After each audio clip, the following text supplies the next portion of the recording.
Bung. Iya.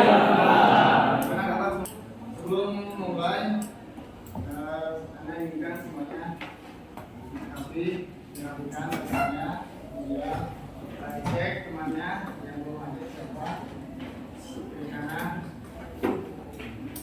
dan diluarkan catatan dan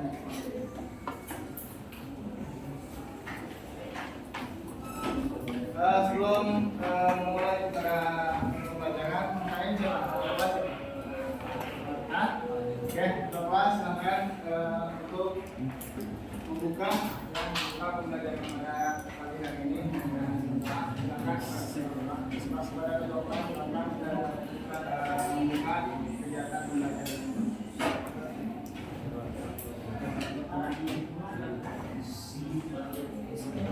Sebelum kita mulai belajar, kita mulai dengan bahasa Bismillahirrahmanirrahim. Bismillahirrahmanirrahim.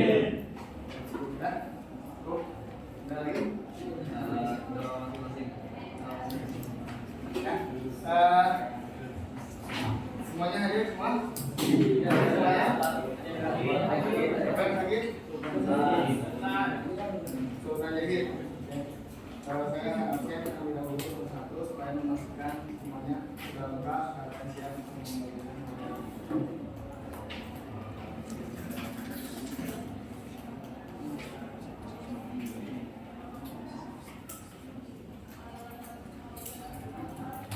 Untuk hadir. Untuk menuliskan. Hadir. Ya. Semuanya sudah hadir kecuali untuk materi hari ini Pak Is Hermawan, apa yang Pak Is ketahui tentang XLHO atau laporan hasil observasi? Meneliti sesuatu, Apa? satu benda. Oke. Cesta, apa itu observasi? Ya.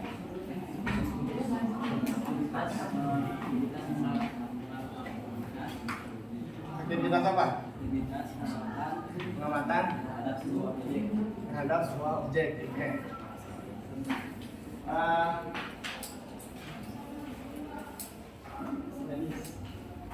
Azim, apa yang observasi? Yang Azim ketahui? Aktivitas kegiatan dalam menganalisis suatu objek. Aktivitas atau kegiatan dalam menganalisis suatu objek. Pasti semuanya sudah mengetahui ya apa itu observasi ya.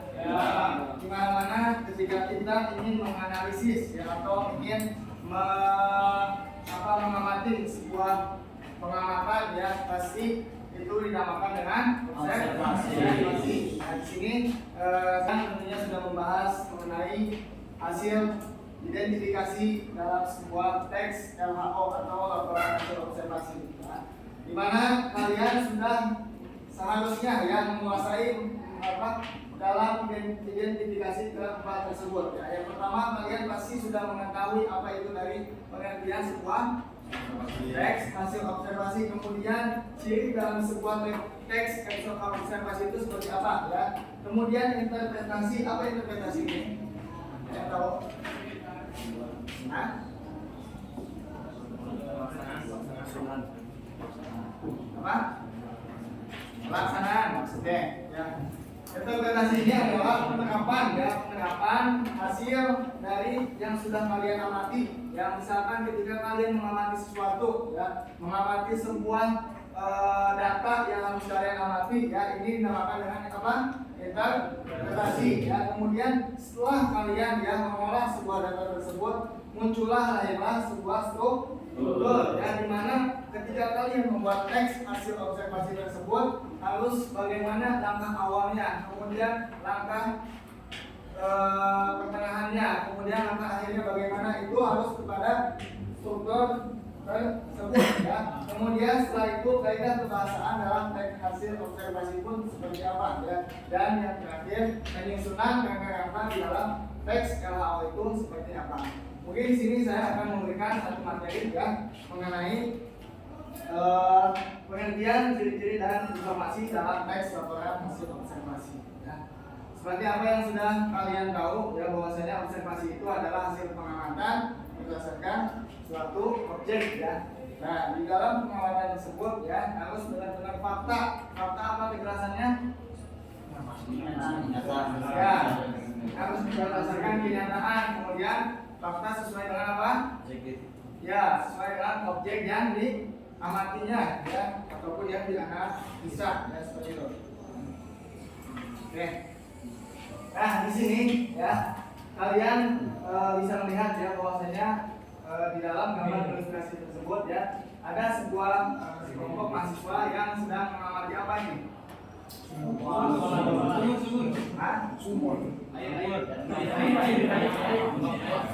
Apa ini? Dan mengamati apa? Apakah ini sebuah sumur atau ember?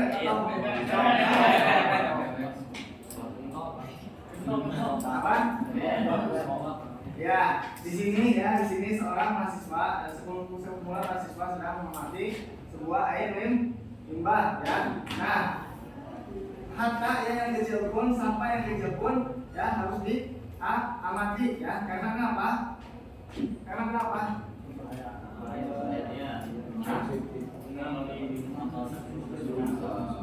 Karena kenapa? Ketika kita mengamati sesuatu yang kecil pun harus diamati, karena kenapa?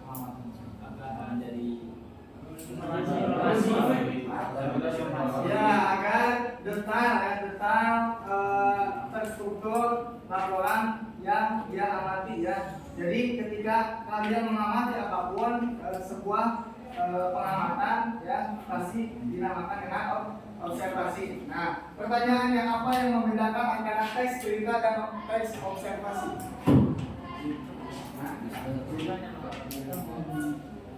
Apakah sama-sama keduanya, ya keduanya itu menerapkan sebuah pengamatan, ataupun apakah keduanya sama-sama menganalisa sebuah kejadian?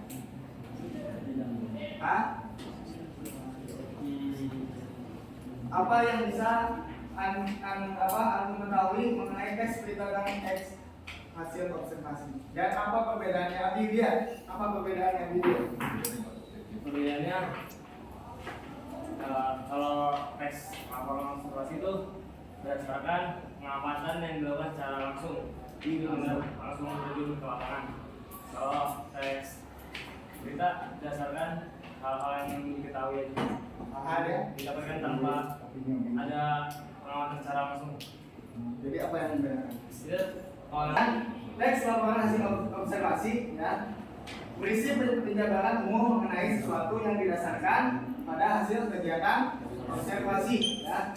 Jadi ketika kalian menganalisa, mengamati suatu pengamatan, itu harus berdasarkan apa? Fakta. Kemudian harus berdasarkan apa? Statistik. Berdasarkan apa lagi? Objektif, ya. Nah, ketika kalian sudah mengetahui, ya arti pengertian dari sebuah hasil observasi ini, ya kalian harus mengetahui ciri-ciri teks laporan. Apa itu ciri-ciri menentukannya?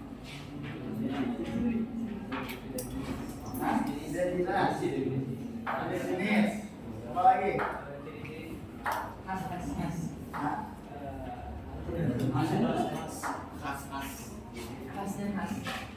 Khas. Ya mungkin ciri khas. Berarti ciri apa? Dengan kata lain. Kata khusus. Ya, karakteristik, ya. Karakteristik dalam sebuah laporan hasil observasi itu apa aja? Ya. Yang pertama itu mengandung fakta, ya. Fakta yang diberikan itu harus jelas, datanya harus akurat, datanya harus tepat, sampai ke titik yang paling kecil pun harus diamati, ya seperti itu. Kemudian waktu kejadiannya kapan, kemudian apa lagi tempat kejadiannya kapan, kemudian apa lagi? Apa lagi? Ya pokoknya semua yang akan diamati itu harus detail berdasarkan apa? Data, ya. Kemudian yang kedua bersifat objektif. Apa maksudnya bersifat objektif? Secara langsung. Secara langsung. Kemudian kondisi yang nyata. Bilangan-bilangan 3 ya, 1, 3, 6, 4, 7, 10, 13, dan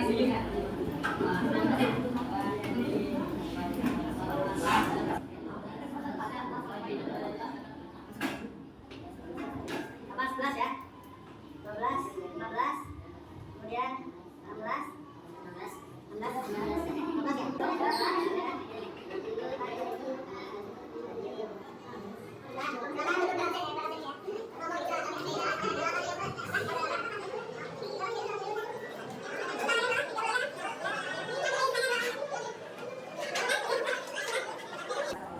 Kemudian ditulis lengkap. Jangan lupa ya.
Di sini saya dan teman-teman setelah diskusi dan mengidentifikasi teks laporan yang ada di sini, kami mendapati bahwa ciri-ciri yang ada teks observasi di sini dapat diketahui. Yang pertama, mengandung fakta. Penjelasan keterangan yang terdapat di teks laporan observasi ini, pertama, kelinci termasuk hewan mamalia dan dari keluarga Leporinidae. Kemudian kelinci identik dengan makan sayuran wortel. Kemudian kelinci adalah hewan yang dapat dijumpai dengan mudah di berbagai tempat. Artinya kelinci itu bukan hewan yang melangkah. Lalu yang terakhir, daging kelinci dapat dimanfaatkan sebagai obat untuk menyembuhkan penyakit asma. Kemudian yang kedua, sifat objektif. Di sini kami mendapati pertama, kelinci dibagi menjadi dua, yaitu kelinci liar dan kelinci peliharaan. Kemudian memiliki dua jenis, yaitu kelinci berbulu panjang dan berbulu pendek. Terus yang terakhir, kelinci tidak hanya memakan wortel, tapi juga memakan sayur-sayur hijau seperti biji-bijian, kemudian juga kasau. Kemudian ciri yang tiga ditulis dengan lengkap dan menyeluruh. Di sini kami mendapati pertama klasifikasi kelincinya ada, terus ciri fisiknya juga, jenis makanannya juga, lalu habitat dan manfaatnya juga ada di teks laporan ini. Kemudian yang keempat, bersifat kimia. Di sini dituliskan takson klasifikasinya secara lengkap juga. Makanan kelinci yang kita diobservasi kan awalnya hanya wortel. Ternyata kelinci juga makan sayur-sayuran seperti biji-bijian seperti itu. Juga manfaat daging kelinci sebagai obat penyembuh asma. Yang terakhir, menambah pengetahuan dan wawasan, ya, karena dengan teks laporan tadi kita dapat mengetahui bahwa daging kelinci menjadi obat. Terus kelinci juga tidak hanya makan wortel saja, ternyata juga kita dapat mengetahui ordo kelinci. Ya, segini hanya ini dari kita kelompok. Mohon maafnya, kekurangannya mohon maaf. Wassalamualaikum warahmatullahi wabarakatuh. Oke, silakan duduk. Dengan bahwasannya informasi yang terdapat di dalam sebuah teks hasil observasi ini yang secara umum adalah merupakan fakta. Ya, fakta apa? Fakta yang ditemui pada objek yang diamati. Ya, di sini dijelaskan bahwasanya fakta di sini adalah peristiwa yang benar-benar terjadi, kemudian menunjukkan kebenaran informasi tersebut. tersebut ya. Dan informasi tersebut harus berdasarkan apa? Kenyataan, kemudian peristiwa atau keadaan tersebut benar-benar terjadi ya. Ya, pada dasarnya sebuah hasil observasi tersebut adalah hasil analisa atau pengamatan terhadap suatu objek. Ya, makanya ketika kalian mengobservasi apapun itu harus sedetail mungkin ya, sedetail mungkin dan sesuai dengan data dan fakta yang ada. Sedetail mungkin dan sesuai dengan data dan fakta yang ada seperti itu. Nah, kita akhiri pertemuan pelajaran ini dengan doa menulis.